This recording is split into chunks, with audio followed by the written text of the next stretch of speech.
Bonjour à tous, ravi de vous retrouver pour notre dernier volet de Mon Village consacré à la Ferté-Bernard. Vous le savez, la Ferté-Bernard, c'est une ville sportive. Tout de suite, nous allons parler foot et d'autres sports en règle générale avec Damien Coudray qui est le président de VSF Football, qui est mon invité que je vais rejoindre immédiatement.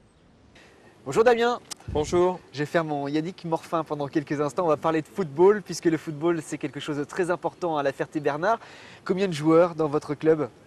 Nous sommes un club de 300 licenciés, donc à peu près un peu plus de 200 licenciés en jeunes, avec 3 équipes seniors et une équipe vétérante. Avec des équipes de haut niveau pour certaines. Oui, c'est vrai que niveau senior, notre équipe Fagnon est en DH, dans le haut tableau de DH depuis des années. Après, nous avons notre équipe B qui est en DRH et l'équipe C en deuxième division.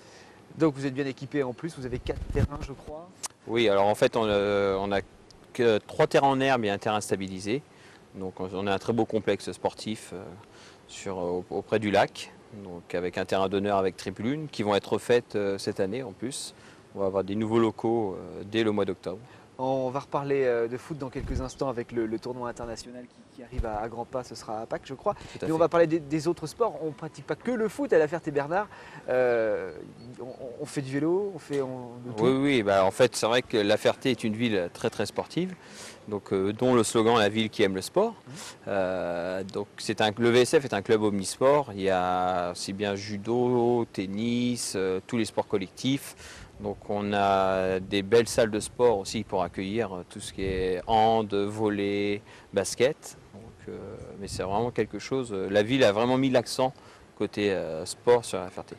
Alors justement ce tournoi international, alors il concerne qui, quels joueurs, quelles équipes?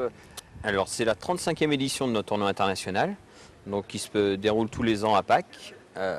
Donc cette année il y a un petit changement sur le déroulement. Avant c'était donc au tout début du tournoi, c'est ce qu'on appelait les tournois pupilles. Donc c'était des enfants de moins de 13 ans qui jouaient. Ça se joue à 7 ? Ouais, ça se jouait à 7 sur petit terrain, sur demi-terrain. Ouais. Et donc depuis 2 ans, avec la refonte des niveaux, on est passé en tournoi U15, donc, qui se joue à 11 sur grand terrain. Donc on a été pendant 2 ans à faire venir les équipes U15, mais ça ne les intéressait pas trop de jouer sur petit terrain. Donc on a été obligé de tout remoduler cette année. Et on est passé donc de 48 équipes à l'époque où on recevait vraiment toutes les équipes du coin. Mais c'est vrai que même les petits villages ont de plus en plus de mal à faire des équipes à ce niveau-là. Donc maintenant ils font plus des ententes entre eux. Et donc on a créé un tournoi donc toujours international avec 4 équipes étrangères qui viennent. Donc une équipe hollandaise, Gazelle, une équipe anglaise, Laos, une équipe du Maroc, Casablanca. Et bon, malheureusement, on vient d'apprendre à la dernière minute que l'équipe d'Estimbourg, l'équipe belge, ne viendra pas cette année suite à la catastrophe qu'il y a eu en bus.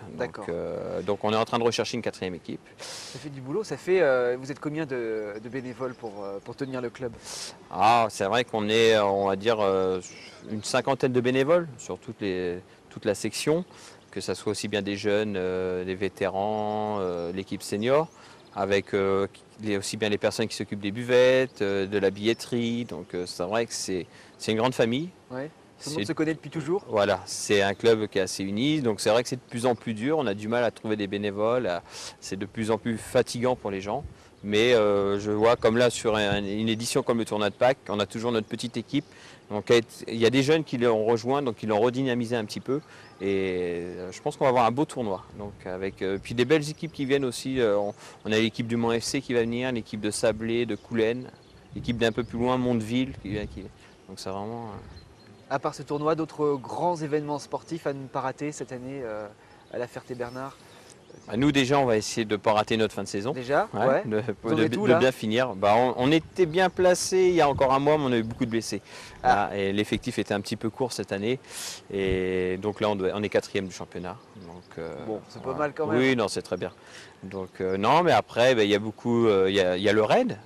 Le raid qui se passe tous les ans au mois de juin. Oui, on en a parlé également. Puis, et il y a des triathlons qui se passent. Le triathlon qui est au mois d'août. Ouais. Mais c'est vrai qu'il y a beaucoup d'animations. Là, on va arriver tous les week-ends. Chaque club va faire un petit peu. Je sais qu'il y a le MSB qui fait un camp tous les ans au mois de juillet sur la Ferté-Bernard. Donc avec des équipes qui viennent de l'étranger. Donc vous êtes un président bien occupé. Oui, tout à fait. Et en plus, vous tenez une brasserie, bar, restaurant extrêmement sympathique en face de l'église. Merci, Nous avons ouais. déjeuné avec Romuald de Besson ici présent ce midi. C'était très sympa. D'accord, merci. Merci Damien. Merci. Et puis vive le sport alors sur LNTV. Allez, et vive le VSF. À bientôt. À bientôt. Bon, il ne nous reste plus qu'à nous entraîner pour faire un petit peu de football à haut niveau à la Ferté-Bernard. Merci de nous avoir suivis.